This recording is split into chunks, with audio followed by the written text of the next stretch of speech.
उत्तर देख लेते हैं ना। इसको मिटा देते हैं, इधर से ही मिटा।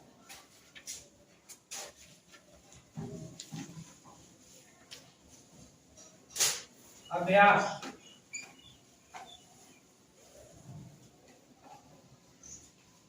अभ्यास से पहले हम लोग देख लेंगे क्या सीखे हमने, कि अभी तक जो हमने पढ़े उसमें क्या सीखे इस अध्याय से। पहला है, प्रति एकांकी क्षेत्र पर लगने वाले बल को दाब कहते हैं। दाब का मात्रक न्यूटन है ना, मीटर स्क्वायर है ना, न्यूटन बटे मीटर स्क्वायर भी लिख सकते हैं ना। उसके बाद है, बड़े क्षेत्र पर बल लगाने पर दाब का मान घट जाता है। नुकीली कील का या तेज चाकू जिसके सिर चौड़े होते हैं, नोक तथा धार पर दाब का मान बढ़ा देता है। बल पूर्ण धक्का है, जबकि दाब इकाई क्षेत्र पर लगने वाले बल पूर्ण धक्का है, जबकि दाब क्या इकाई क्षेत्र पर लगने वाले बल है। ध्यान से समझिएगा। ठोस को दाब का मान नीचे की ओर होता है। ठोस का मान नीचे की ओर। द्रव तथा गैस बर्तन की दीवारों पर दबाव आरोपित करते हैं, वायुमंडलीय दाब डालता है। पृथ्वी पर समुद्र तल वायुमंडलीय दाब का मान 100 किलोमीटर पास्कल, 100 किलो पास्कल है ना, 100 किलो पास्कल है ना, 100 किलो पास्कल है ना होता है। एक वायुमंडलीय दाब का मान लगभग 1 किलोग्राम वर्ग से भी होता है ना। अब देखिए अभ्यास में आप कथामलिक प्रश्नों का उत्तर एक शब्द में देना, एक शब्द में उत्तर देना है। पृथ्वी द्वारा सभी वस्तुओं पर लगाया गया आकर्षण बल को कहते हैं गुरुत्वाकर्षण बल। गुरुत्वाकर्षण लिख लीजिएगा ना, गुरुत्वाकर्षण बल, ठीक ना। अब लिखिए दूसरा, इकाई क्षेत्र पर कार्य करने वाले बल को दाब कहते हैं। लिखिए दाब, क्या हो जाएगा? दाब। फिर कहता है तरल द्वारा ऊपरमुखी दाब को कहते हैं उत्प्लावकता बल। क्या हो जाएगा? उत्प्लावकता बल।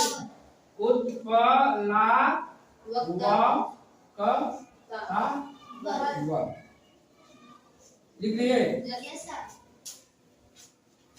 फिर कहता है वह बल जो वस्तु को जल में तैरते हुए रखती है ना, वह जो तैरते हुए रखती उसको भी बोलते हैं उत्प्लावकता बल। उसको भी क्या बोलते हैं? उत्प्लावकता बल। 5 इकाई क्षेत्र पर लगने वाला वायु दाब। इकाई क्षेत्र पर लगने वाले वायु दाब को कहते हैं वायुमंडलीय दाब। क्या कहते हैं? वायुमंडलीय दाब। वायुमंडलीय दाब लिखिए। Yes sir. अब है खाली स्थान को भरें। खाली स्थान को भरें।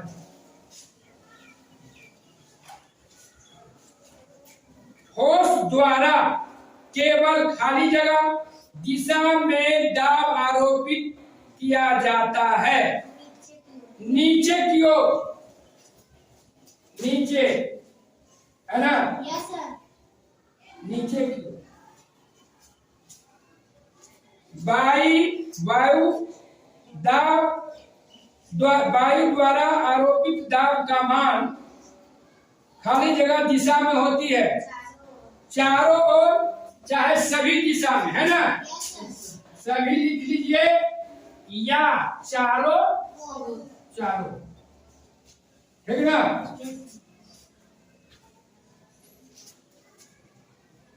द्रव द्वारा आरोपित दाब दिशा में होती है विचारों। द्रव भी क्या करता है, चारों दबाव लगाती है ना।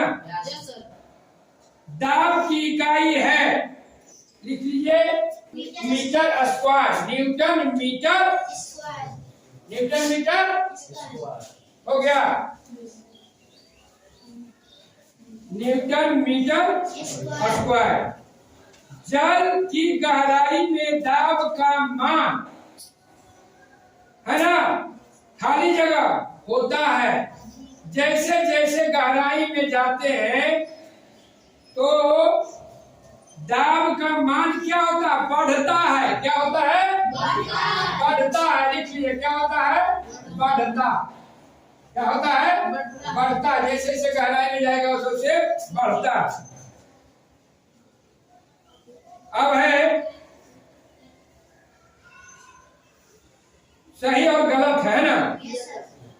सही और गलत पर चिन्ह लगाना।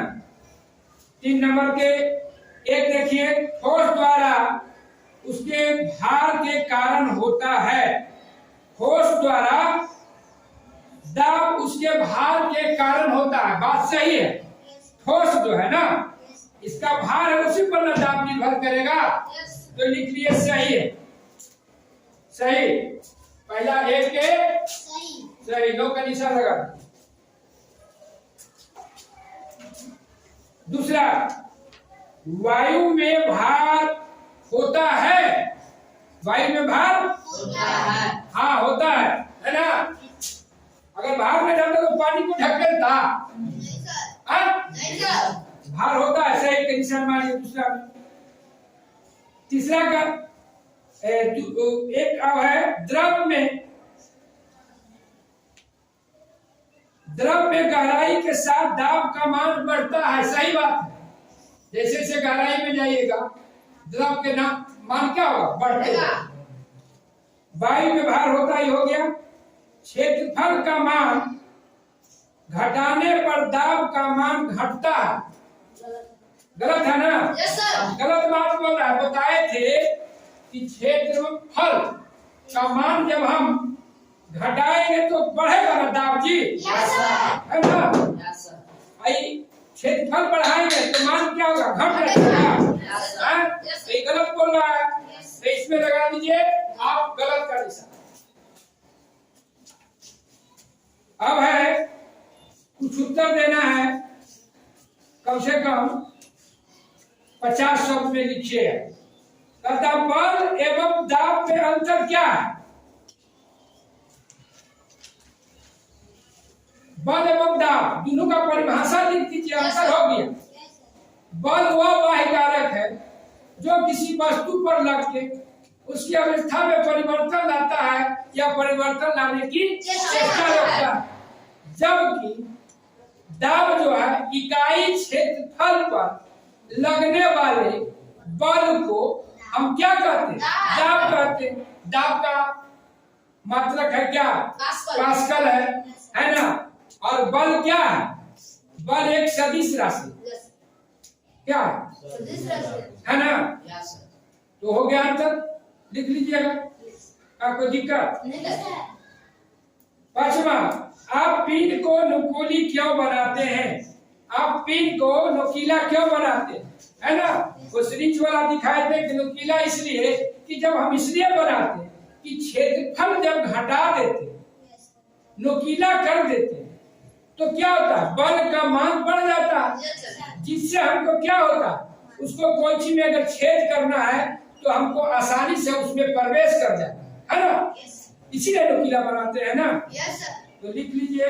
छठा देखिए, हम लोग कहता है आप अपने सिर पर कितना वायु के भार को ढो रहे हैं। अगर आपका सिर का क्षेत्रफल 100 वर्ग सेंटीमीटर, आपका सिर का क्षेत्रफल कितना है, 100 वर्ग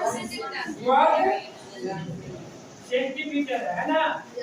तो आप कितना वजन ढो रहे हैं, जितना क्षेत्रफल है ना, तो 100 वर्ग सेंटीमीटर है। 100 वर्ग सेंटीमीटर ना, तो आप जितना सेंटीमीटर उतना किलो वजन आप अपने सर पे ढो रहे। मान लिया आपका इस सिर है, सर का क्षेत्रफल एक निकाला गया मोटा मोटी है ना,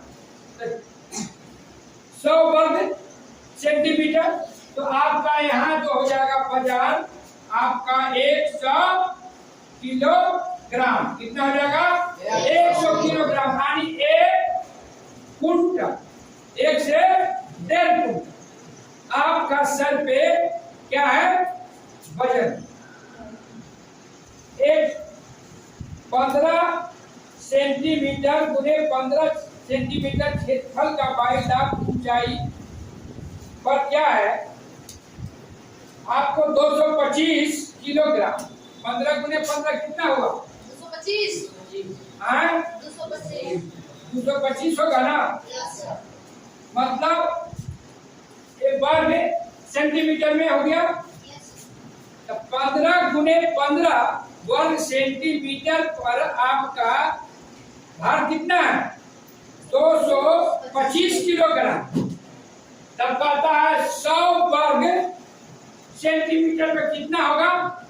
तो 100 वर्ग सेंटीमीटर पर आपका जो सिर पर दाब होगा वो होगा 100 किलोग्राम। कितना होगा? 100 किलोग्राम। मतलब हम लोग जो है 100 किलोग्राम भार को ढो रहे है ना।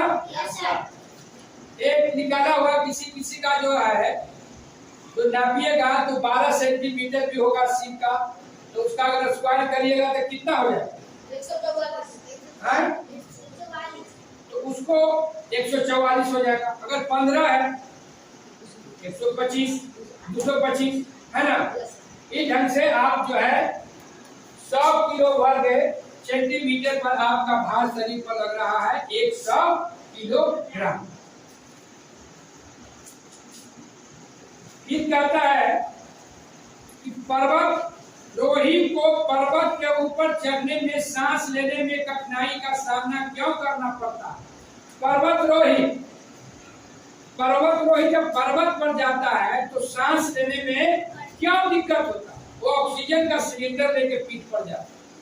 आपको बताया गया था कि वायुमंडल का जो है ना कुछ बढ़ते हैं 5।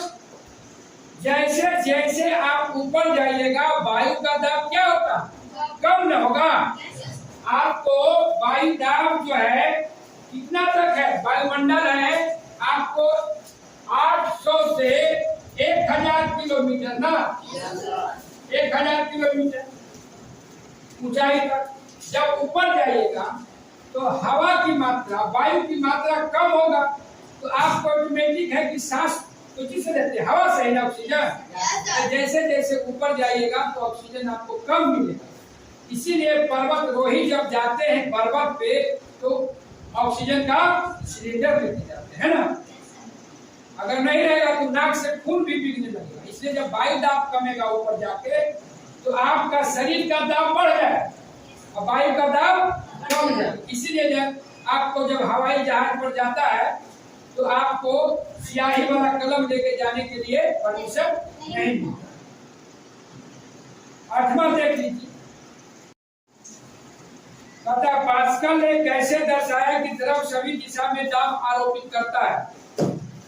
आपका एक क्रियाकलाप किए थे भाग 3 में क्रियाकलाप किए थे कि आप एक बाल्टी में पानी लिए थे और उसको बाद जो हम एक गेंद लिया, गेंदा में क्या किया था कि चारों तरफ छेद कर दिया और गेंदा को क्या किया कि हाथ में लिया दबा के आपको इस बाल्टी में रख दिया।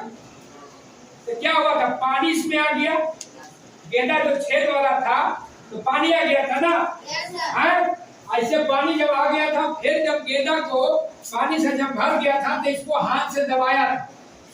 दबाने के बाद क्या हुआ? चारों दिशा से आपको पानी निकल रहा था। जब गेंद को दबा रहा था सिद्ध से सभी से निकल रहा था ना।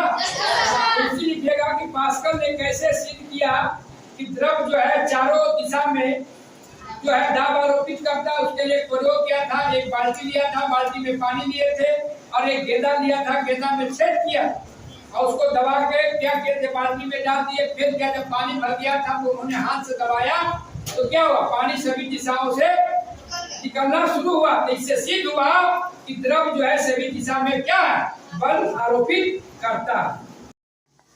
वायु दाब कैसे निकालेंगे? एक साधारण वायु दाब मापी निर्माण एवं क्रिया विधि का वर्णन करें। हम लोग कर चुके हैं, यही चीज को लिख देना है ना। पहले कोई चीज भी आवश्यक सामग्री लिखना। आवश्यक सामग्री क्या क्या इसमें लगा था, हम देखिए वो क्या लिए थे, एक डिब्बा लिए थे, केवाड़ से जुगाड़ डिब्बा लिए थे ना। डिब्बा पर क्या किए थे, हमने यू आकार के एक जो है शीशे का नली लगाए हैं, यू आकार के। उसके बाद इसमें यू आकार के नली लगाने के बाद इसको हमने एक पाइप से जोड़ दिए थे। पाइप से जोड़ने के बाद ये क्या है, एक कीप लगाए थे, जो किरासन तेल नापने वाला कीप होता है वो कीप लगाए थे। कीप में हम क्या लगाए हैं, बैलून लगाए हुए। और यही एक आपका साधारण वायु दाब मापी है और इसको हम लोग बोलते हैं मैनोमीटर। क्या बोलते हैं, यही है। इसी को क्रिया विधि को जो हम लोग बनाए है ना, इसी को लिख देना है। आपका 9 नंबर का क्वेश्चन का आंसर पूरा हो जाएगा। इस चित्र के साथ बनाना, ठीक ना। अब है कहता है कार्य परियोजना। हाथ में एक गेंद लीजिए, तो ऊपर से उछालिए, गेंद ऊपर की ओर जाती है। बताइए कि ऊपर से हाथी गेंद पर कौन से बल कार्य कर रहा है, गुरुत्वाकर्षण बल, है ना। गेंद जब महत्तम ऊंचाई पर पहुंच जाती है तो उस पर कौन सा बल कार्य करती है। गेंद जब पृथ्वी पर गिर कर रुक जाती है, इस पर कौन से बल कार्य करती है। परियोजना कार्य समूह बनाकर कीजिए तथा इसकी प्रस्तुति वर्गावार कक्ष में कीजिए।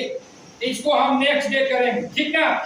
तो आज जो है हम लोग अध्याय 8 को अभ्यास प्रश्न उत्तर के साथ हम लोग इसको समाप्त